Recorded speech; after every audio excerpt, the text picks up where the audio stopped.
Hello friends, welcome to the RK study GK points. आज के इस वीडियो में हम महात्मा गांधी के जीवन के बारे में विस्तृत चर्चा करेंगे, जिसे गांधी युग भी कहा जाता है। तो चलिए ये वीडियो स्टार्ट करते हैं। गांधी युग। गांधी जी का जन्म 2 अक्टूबर 1869 को पोरबंदर, गुजरात में होता है। इनके पिता का नाम करमचंद गांधी था, जो कि राजकोट में एक दीवान थे। इनकी माता का नाम पुतलीबाई था और इनकी पत्नी का नाम कस्तूरबा गांधी था। गांधी जी की 4 संतान थी, हरिलाल, मणिलाल, रामदास और देवदास। इसे गांधी जी की 4 संतानें थीं। गांधी जी के अन्य नाम। गांधी जी का पूरा नाम मोहनदास करमचंद गांधी था। इनको बापू सर्वप्रथम सरोजनी नायडू ने कह के पुकारा और इनको राष्ट्रपिता सर्वप्रथम सुभाष चंद्र बोस ने कहा। और इनको मलंग बाबा मतलब अपनी ही मस्ती में रहने वाला अब्दुल गफ्फार खान ने कहा था। और इनको अर्धनंगा फकीर सर्वप्रथम विस्टन चर्चिल, जो कि उस समय के इंग्लैंड के प्रधानमंत्री थे, उन्होंने कहा। और इनको महात्मा रविन्द्रनाथ टैगोर ने के पुकारा था। ये सारे नाम महात्मा गांधी के क्यों रखे गए, इसकी चर्चा हम इस वीडियो में आगे करेंगे। शिक्षा। 1888 में इंग्लैंड गए वकालत की पढ़ाई करने। प्रारंभिक शिक्षा इन्होंने भारत में ही ग्रहण की। उसके बाद घर पे पैसों की कोई कमी नहीं थी, तो ये इंग्लैंड चले गए वकालत की पढ़ाई करने। और 1891 में भारत वापस आए बैरिस्टर बनके। ये 1888 से 91 के बीच वहाँ इंग्लैंड ही रहे और बैरिस्टर बनके वापस भारत आए। और भारत आने के बाद इन्होंने राजकोट में अपनी वकालत प्रारंभ कर दी। वहीं ये वकालत करते थे और इनका नाम बहुत अच्छा चलता था, क्योंकि ये इंग्लैंड से पढ़ के आए थे, तो इनके वकालत में भी इनका नाम बहुत अच्छा था।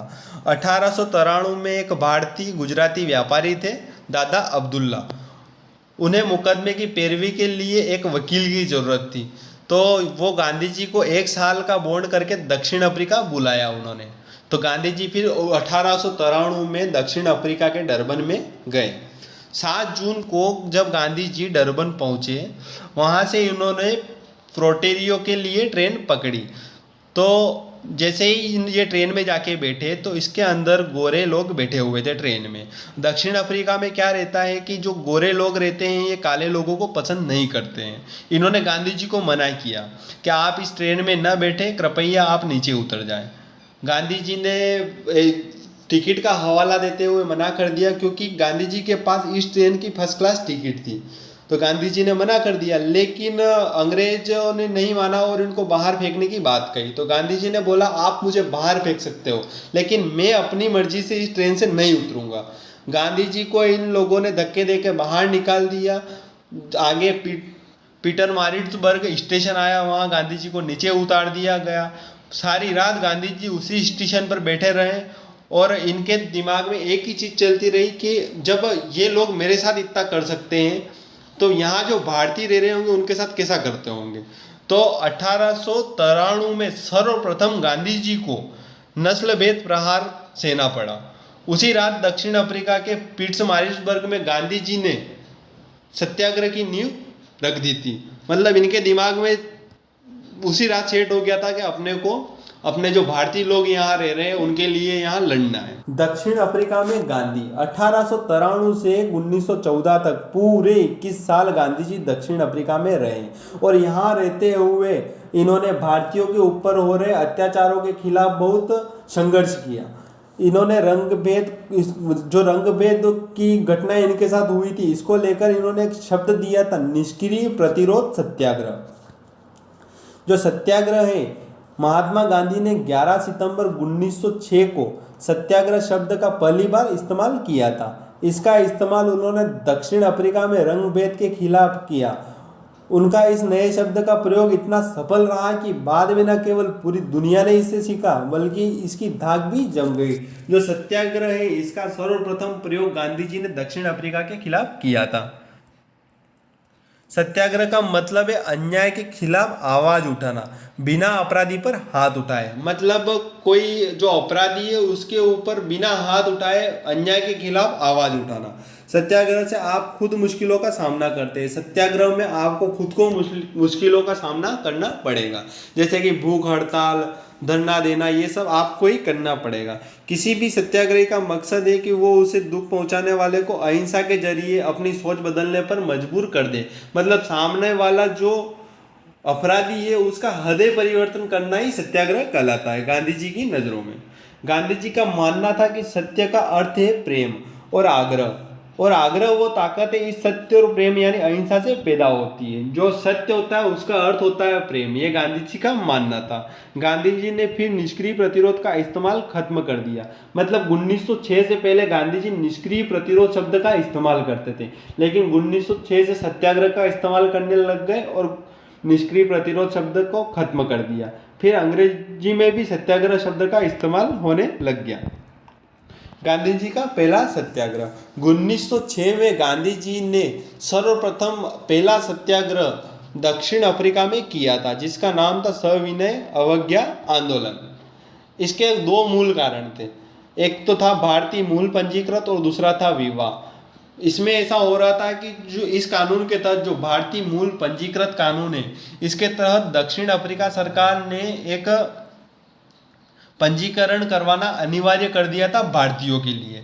जो 8 साल से ऊपर के भारतीय हैं उनको एक पंजीकरण अपने साथ में रखना था जिसमें उनके उंगलियों के निशान होते थे। अगर ये पंजीकरण आपके साथ नहीं है तो आपको पुलिस द्वारा पकड़ लिया जाएगा।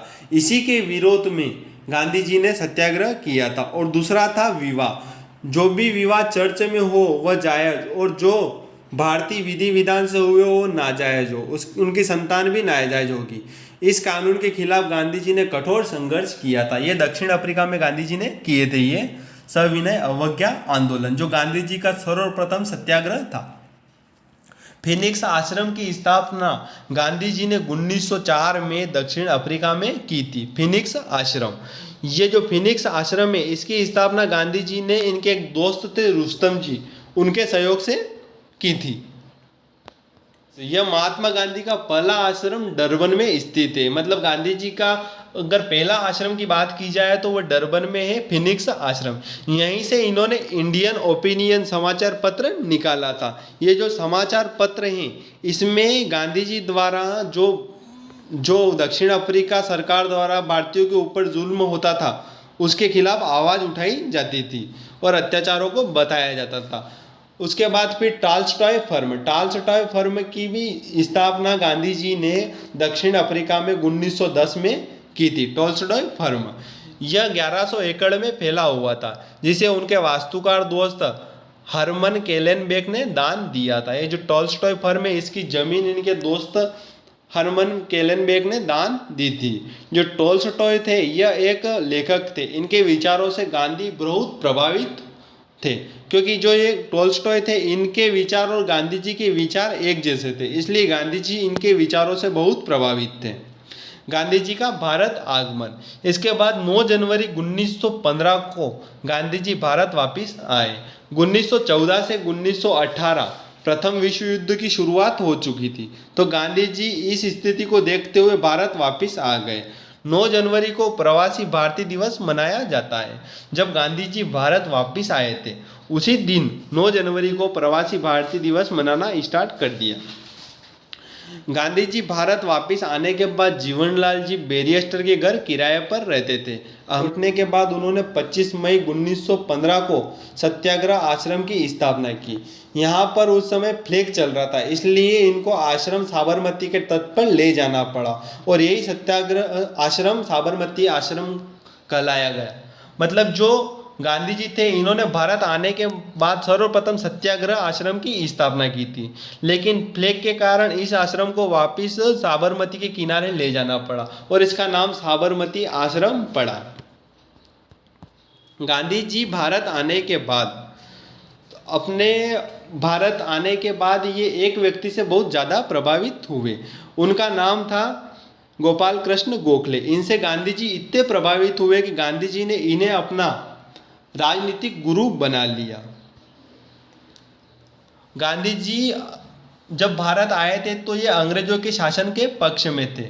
मतलब गांधी जी ने सत्याग्रह आश्रम की स्थापना की, सब कर दी, फिर भी ये अंग्रेजों के जो शासन था उसके ही पक्ष में थे। अभी इनका कहना था कि अंग्रेज अभी चले जाएंगे, मतलब गांधी जी ऐसा सोचते थे कि अगर अंग्रेज अभी चले गए तो ये छोटे मोटे जो राजा हैं यह वापस कब्जा कर लेंगे और एक बड़े देश का निर्माण नहीं होगा और अखंड भारत नहीं बन पाएगा। मतलब गांधी जी का सपना था कि अपन अखंड भारत बनाएंगे, लेकिन उनको ऐसा लग रहा था कि अंग्रेज अगर अभी वापस चले गए तो ये राजा महाराजा वापस भारत पर कब्जा कर लेंगे और एक अखंड भारत का निर्माण नहीं हो पाएगा। इसलिए हम अंग्रेजों का सहयोग करें और अंग्रेज कुछ गलती करे तो हम निष्क्रिय प्रतिरोध सत्याग्रह कर, ऐसा इनका मानना था। मतलब इनका ऐसा मानना था कि अंग्रेज अपनी बात नहीं मानेंगे तो अपन सत्याग्रह करेंगे, लेकिन अंग्रेजों का शासन सही है। अंग्रेजों ने सन 1915 में महात्मा गांधी को केसर हिंद की उपाधि दी थी, क्योंकि इस समय प्रथम विश्व युद्ध चल रहा था और गांधी जी ने अंग्रेजों की सहायता की थी और बहुत सारे भारतीय लोगों को सेना में भर्ती करवाया था। इस कारण अंग्रेजों ने इन्हें केसर हिंद की उपाधि दी। इसी कारण मतलब गांधी जी को इसी वजह से उस समय के लोग भारतीय सेना को भर्ती कराने वाला सार्जेंट भी कहने लग गए थे। गांधी जी न नरम दल के थे न गरम दल के थे, ये गांधीवादी थे। अब ये समझ से परे है, मतलब नरम दल के भी नहीं थे और गरम दल के भी नहीं थे, ये गांधीवादी थे। गांधी जी का भारत में पहला सत्याग्रह चंपारण सत्याग्रह 1917, ये गांधी जी का भारत में पहला सत्याग्रह था 1917 में। इससे पहले गांधी जी ने भारत में कोई सत्याग्रह नहीं किया था। और अगर गांधी जी का प्रथम सत्याग्रह पूछा जाए तो 1906 में सविनय अवज्ञा आंदोलन दक्षिण अफ्रीका। लेकिन भारत में गांधी जी का पहला सत्याग्रह चंपारण सत्याग्रह था, जो कि बिहार में 1917 में हुआ था। ये 3 गठिया पद्धति के विरोध में किया था इन्होंने। अब ये जो 3 गठिया पद्धति है, बिहार में 3 गठिया पद्धति चलाई गई थी अंग्रेजों के द्वारा। यहाँ पहले से ही नील की खेती होती थी, लेकिन उसी समय जर्मन ने केमिकल द्वारा नील बनाने की विधि खोज निकाली थी। मतलब बिहार में पहले ही नील की खेती की जाती थी किसानों के द्वारा, लेकिन उसी समय जर्मन के जो वैज्ञानिक थे उनके द्वारा नील की केमिकल द्वारा उपज की जाने लग गई और अंग्रेजों में भय उत्पन्न हो गया कि हमें जर्मन की नील के उत्पन्न में हराना है, तो भारत में ज़्यादा से ज़्यादा नील उत्पन्न की जाए। और इसी के चलते इन्होंने 3 गठिया पद्धति चालू कर दी भारत में। अब इस 3 गठिया पद्धति में क्या होता था कि जैसे 20 गट्ठे का एक खेत होता है, उसमें से 3 कट्टे आपको कंप्लीट बोना है नील के, और ये अनिवार्य है। और इसके पैसे भी अंग्रेजों द्वारा ही निर्धारित किए जाएंगे, कोई उचित दाम नहीं दिया जाएगा, जो अंग्रेज कहेंगे वही दाम आपको लेना है। इसका विरोध सर्वप्रथम बिहार के एक किसान थे, राजकुमार शुक्ल व संतराम, दोनों ने कांग्रेस के लखनऊ अधिवेशन में अपनी समस्या गांधी जी को सुनाई। जो यहाँ के राजकुमार शुक्ल और संतराम दोनों का मतलब मित्र थे, ये किसान थे। इन्होंने सर्वप्रथम अपनी समस्या, गांधी जी नए नए थे कांग्रेस में उस समय, इनको सुनाई, क्योंकि ये वकील भी थे और अच्छी मतलब पकड़ थी इनकी, तो इनको सुनाई कि हमारे साथ ये समस्या हो रही है, आप एक बार बिहार आए। तो गांधी जी ने उनकी बात मानते हुए सर्वप्रथम गांधी जी बिहार गए। बिहार सर्वप्रथम 10 अप्रैल 1917 को गांधी जी पटना पहुंचे।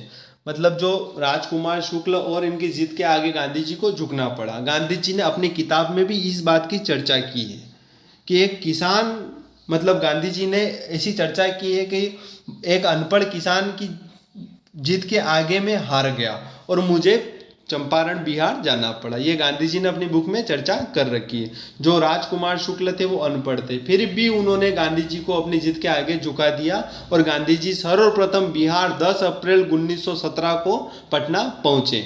जैसे ही गांधी जी वहां पहुंचे तो राजकुमार शुक्ल उनको लेकर राजेंद्र प्रसाद के पास गए, लेकिन राजेंद्र प्रसाद उनको घर पर नहीं मिले। फिर जो राजेंद्र शुक्ल थे वो इनको लेकर जे.बी. कृपलानी, जो कि एक शिक्षक थे, उनके पास गए। तो जे.बी. कृपलानी ने अपने विद्यार्थियों और खुद ने गांधी जी का भव्य स्वागत किया। बिहार में गांधी जी और राजेंद्र प्रसाद की पहली मुलाकात मुजफ्फरपुर में होती है। यहीं मुजफ्फरपुर में राजेंद्र प्रसाद भी आ जाते हैं और गांधी जी और राजेंद्र प्रसाद की पहली मुलाकात मुजफ्फरपुर में होती है। फिर गांधी जी का जो आंदोलन करना था इनको, उसके लिए परमिशन लेने राजकुमार शुक्ल कमिश्नर मार्शेट से इजाज़त लेने गए, लेकिन मार्शेट ने इनको इजाज़त नहीं दी। उनको पता चला कि गांधी जी यहाँ आ गए तो उन्होंने इजाज़त नहीं दी। बिना इजाज़त के गांधी जी 15 अप्रैल 1917 को चंपारण की धरती पर पहुंच गए। जहां इनको आंदोलन करना था वहां ये पहुंच गए। अब जैसे ही गांधी जी वहां पहुंचे, 16 अप्रैल को गांधी जी को चंपारण कोर्ट में बुलाया गया कि बिना परमिशन आप यहाँ क्यों आए। लेकिन बाहर, कोर्ट से बाहर लोगों की भीड़ को देखकर वहाँ के जो जज थे उन्होंने गांधी जी को परमिशन दे दी अपना सत्याग्रह करने की। और गांधी जी के आगे अंग्रेजों द्वारा गांधी जी के आंदोलन के बाद एक कमेटी बनाई गई। मतलब जो गांधी जी ने आंदोलन किया, इस आंदोलन में इनकी विजय हुई और अंग्रेजों द्वारा एक कमेटी बनाई गई। इस कमेटी का नाम था एडवर्ड जार्ज कमेटी। इस कमेटी के सदस्य के रूप में गांधी जी को भी चुना गया था। इन्होंने रिपोर्ट दी, सचमुच चंपारण के किसानों के साथ अन्याय हो रहा है, जितनी कीमत इनको मिलनी चाहिए नहीं मिल रही है। गवर्नर द्वारा बिना बिहार में चंपारण की धरती पर 3 गठिया पद्धति रद्द। बढ़ते हुए विरोध को देखकर यहाँ के गवर्नर ने चंपारण में जो 3 गठिया पद्धति लागू की थी उसको समाप्त कर दिया। और गांधी जी के जो साथी थे इस आंदोलन में वो थे राजेंद्र प्रसाद, उसके बाद जयबी कृपलानी, महादेव देसाई, ब्रजकिशोर, नरहरि पारिक आदि गांधी जी के इस आंदोलन में साथी थे। इसके बाद गांधी जी पूरे भारत में बहुत प्रसिद्ध हुए। इस आंदोलन ने मतलब गांधी जी ने ये जो चंपारण का आंदोलन किया था, इससे गांधी जी पूरे भारत में प्रसिद्ध हुए। और इसके बाद गांधी जी ने बहुत सारे कार्य किए। जितने भी कार्य हो सब अपन अगले वीडियो में देखेंगे। Thanks for watching my video. अगर वीडियो अच्छा लगा हो तो वीडियो को लाइक करें, चैनल को सब्सक्राइब करें। Thank you.